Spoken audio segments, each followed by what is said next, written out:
Welcome to 99 TV నేను పర్వీని details వస్తే అనకాపల్లి జిల్లా పాయకరావుపేట రాజుగారి బీడులో వాటర్ ట్యాంకుకు హోంమంత్రి వంగలపూడి అనిత శంకుస్థాపన చేశారు.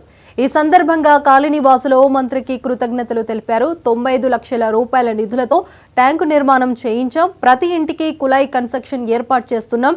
వేసవిలో తాగునీటి సమస్య లేకుండా చర్యలు తీసుకుంటున్నాం. ₹1 కోటి నిధులు కేటాయించి పట్టణంలోని డ్రైనేజీ సమస్యను కూడా పరిష్కరిస్తామని మంత్రి అనిత చెప్పారు.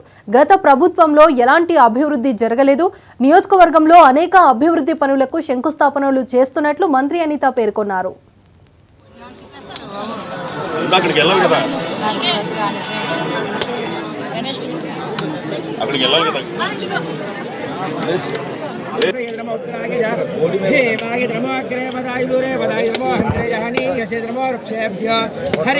नमस्काराय नमः शंभवे जमयोभे नमः शंकराय वयस्कराय नमः शिवाय शिवतराय नमः शिवाय शिवतराय ओम धानो देवेशो वासर्म यच्छदो आत्मा हरुषमंतरभो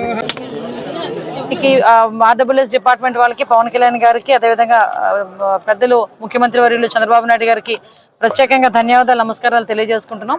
అదేవిధంగా ఈరోజు ఆ పాయకరావుపేటలో మేజర్గా ప్రాబ్లం, పాయకరావుపేట టౌన్లో మేజర్గా ప్రాబ్లం డ్రైన్స్ ప్రాబ్లం చాలా ఎక్కువగా ఉంది. ఈ డ్రైన్స్ కి సంబంధించి ఒక డ్రైవ్ ఏర్పాటు చేసుకుని ఎక్కడెక్కడైతే డ్రైన్స్ లేవో ఆ డ్రైన్స్ అన్నిటికీ కూడా ఇమీడియట్ గా ₹1 కోటి శాంక్షన్ చేసి ఇమీడియట్ గా ఆ డ్రైన్స్ ను కూడా పూర్తి చేయడం అనేది జరుగుతుందండి. ఎందుకంటే ఇక్కడ నేను వచ్చిన తర్వాత నేను ఇంతకు ముందు ఎలక్షన్ లో తిరిగినప్పుడు కానీ చాలా మంది డ్రైన్స్ ప్రాబ్లం చాలా మంది చెప్పున్నారు. ఈ రోజు ఇక్కడికి వస్తున్నప్పుడు కూడా ఈ రోడ్ లో కూడా డ్రైన్స్ లేక చాలా ఇబ్బందులు పడే పరిస్థితి కనిపిస్తా ఉంది. ఈ డ్రైన్స్ అన్నింటినీ కూడా ఇంచుమించుగా ₹1 కోటి పైన వీటన్నిటికీ కూడా ఎస్టిమేషన్ ఉంది. వీటన్నిటికీ కూడా ఇమీడియట్ గా తీసుకొచ్చి ఆ డ్రైన్స్ ను కూడా పూర్తి చేసే పరిస్థితి మేము తీసుకొస్తాం.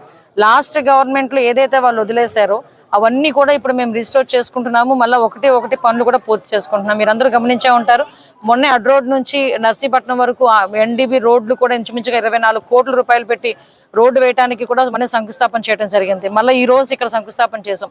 మళ్ళీ సత్యవరంలోని 60K కెపాసిటీ కలిగిన ఒక వాటర్ ట్యాంక్ ను కూడా శంకుస్థాపన చేయబోతున్నాం.